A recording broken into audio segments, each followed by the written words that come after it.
구독자 여러분 안녕하세요. 블랙입니다. 오늘은 믿었던 트럼프의 코로나 확진 주식시장에 어떤 영향이 있을까 본질을 파악해보자 라는 제목으로 영상을 시작해보겠습니다. 한국 시각으로 10월 2일 어제 이런 뉴스가 떴습니다. 트럼프의 최측근인 힉스 보좌관이 먼저 코로나 확진을 받았습니다. 그래서 트럼프 대통령 부부가 코로나 검사를 받았는데 결국에 양성 판정을 받았다는 것입니다. 하지만 다행히도 건강에는 이상이 없다고 하네요. 트형은 자신의 건재함을 보여주듯이 확진 판정 이후에 이런 트윗을 남기기도 했습니다. 오늘 밤 양성 판정을 받았다. 나는 치료 잘할 것이고 잘 이겨낼 것이다. 이런 식으로요. 하지만 어찌됐든 한 나라의 대통령이 코로나 확진을 받았다는 것은 악재일 수가 있습니다. 그래서 트형의 코로나 확진 소식이 전해지자 일본 니케이 지수는 잘 오르다가 장중에 확 떨어지면서 결국에 마이너스 6~7% 하락 마감했습니다. 참고로 이것은 10월 2일 일본 니케이 지수 분봉 차트입니다. 그리고 방금 마감된 미국의 나스닥 지수는 시가부터 2% 넘게 떨어지다가 결국에는 마이너스 2.22% 하락 마감해버렸습니다. 11,000포인트 부근까지 떨어졌네요. 그럼 정말로 트형의 코로나 확진 판정이 증시의 악재가 될까요? 아니죠. 이미 나스닥 지수가 2%대 하락을 했으니까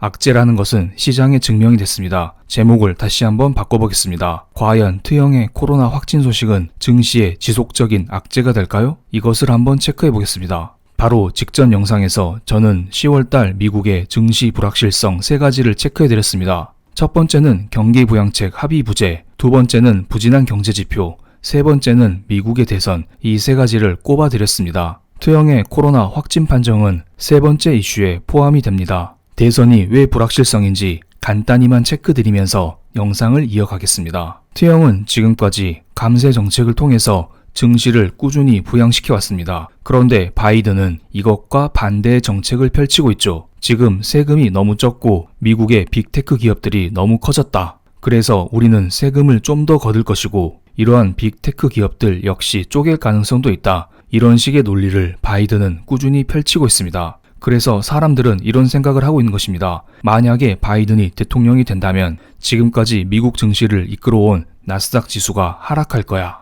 그래서 지금까지 바이든의 지지율이 올라갈 때마다 나스닥 지수는 크게 하락했던 적도 많았습니다.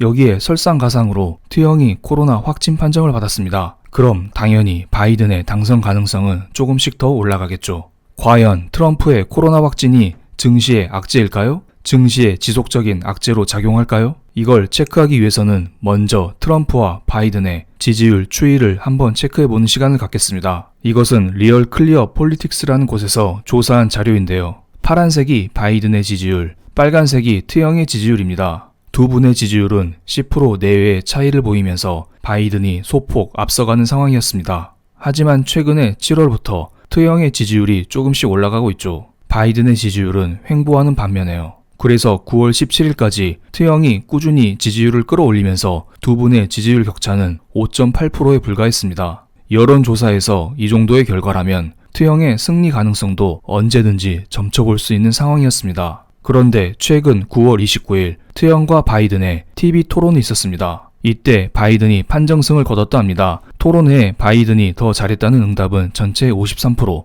트형이 더 잘했다는 사람은 전체의 29%였습니다. 여기에 유권자의 45%는 트형이 토론회에서 기대했던 것보다 훨씬 못했다라고 지적했습니다. 기사에서 보시다시피 바이든이 판정승을 거뒀습니다. 그래서 첫 대선 토론 후 지지율은 바이든이 54%, 트형이 41%를 기록했다고 합니다. 물론 이전 자료에서 지지율 조사 업체와 지금의 지지율 조사 업체는 다를 수 있습니다. 제가 드리고 싶은 것은 이겁니다. 이미 트형의 코로나 확진 이전에 바이든이 한참 치고 올라간 상태입니다. 그래서 트형의 건강 이상이 없다면 이번 코로나 확진이 큰 악재가 아닐 수 있다는 것입니다. 미국의 나스닥 일봉 차트를 보겠습니다. 아마 이쯤이 미국 토론 당일인데요. 토론 이후 바이든이 판정승을 거뒀잖아요. 그런데 오히려 나스닥 지수는 상승하는 모습을 보이고 있습니다. 지금 증시에서는 바이든의 당선 가능성을 어느 정도 포함시키고 있다고 봐도 됩니다. 그렇기 때문에 주식시장 입장에서만 생각을 해보면 만약에 트형이 코로나를 극복하면서 대통령이 당선이 되어도 증시에는 호재로 작용할 수 있고 혹시나 바이든이 당선이 되더라도 지지율 압승, 라이벌의 코로나 확진 이와 같은 이슈가 이미 나온 상태이기 때문에 증시에 큰 악재가 아닐 수 있다는 것입니다. 우리가 주목해야 될 것은 세 가지 불확실성 중에서 첫 번째, 두 번째 이 두 개입니다. 과연 경기 부양책이 언제 합의가 되어서 파월 연준 의장이 돈을 풀어주냐, 이것을 꼭 체크해야 되고, 두 번째, 미국의 경제 지표를 꾸준히 체크할 필요가 있습니다. 다음은 달러 인덱스의 분봉 차트를 보겠습니다. 제가 늘 달러 인덱스를 체크하는 이유는 달러는 극강의 안전자산입니다. 그래서 증시 악재가 터지면 달러가 먼저 반응하면서 상승하는 모습을 보여주곤 했습니다. 반대로 증시의 호재가 터지면 달러 인덱스는 하락하면서 사람들의 현금 수요 감소를 반영하곤 했습니다. 첫 번째 화살표에 보듯이 달러 인덱스가 한번 급등한 적이 있었는데 이때 T형의 확진 소식이 전해지던 시기였습니다. 최근에 93 중반까지 떨어졌었던 달러 인덱스는 T형의 코로나 소식이 전해지자 바로 94까지 급등하기도 했었는데요. 하지만 이내 곧 달러 인덱스는 제자리로 뚝 떨어졌습니다. 제가 볼 때 사람들이 이것은 큰 악재가 아니다, 이런 식으로 생각할 수도 있고요. 아니면 건강에 이상은 없다고 했기 때문에 그냥 지나가지 않을까, 이런 식으로 생각할 수도 있습니다. 그리고 달러 인덱스는 미국의 국력과도 직결이 되어 있는데요. T형이 코로나가 걸렸기 때문에 앞으로 미국 경제력의 감소가 있지 않을까, 이런 식의 우려도 했을 수도 있습니다. 어쨌든 달러가 진정이 된 것으로 보아 T형의 코로나 확진 자체는 큰 악재가 아닐 수 있다, 이런 식으로 생각을 할 수 있습니다. 저는 악재가 아니다, 이런 말씀을 드리는 게 아닙니다. 지속적인 악재가 아닐 수 있다, 큰 악재가 아닐 수 있다, 이런 식으로 말씀을 드리는 것입니다. 그리고 어젯밤에 미국의 고용 보고서가 발표됐는데요. 매월 첫째 주 금요일은 미국의 실업률, 신규 고용 지표가 발표가 됩니다. 이때 실업률은 꽤 괜찮게 나왔지만 신규 고용 지수는 기대에 미치지 못하는 66만 건으로 발표가 됐습니다. 이 소식이 전해지자 바로 안전자산인 달러 인덱스가 급등하는 모습을 보여주기도 했습니다. 어차피 대선을 앞둔 10월달은 불안한 달입니다. 증시 하락을 항상 염두에 둘 필요가 있죠. 그래서 지난 영상에서도 이런 말씀을 드렸습니다. 역사적으로 대선을 앞둔 10월달은 증시가 좋지 않았습니다. 코스피 지수 기준으로 2012년 10월달은 4.22% 하락, 2016년 10월달은 1.73% 하락 마감했습니다. 그리고 나스닥 지수 역시 2012년 10월달은 4.46% 하락, 2016년 10월달은 2.31% 하락 마감했습니다. 그만큼 10월달은 증시에 좋지 않은 달입니다.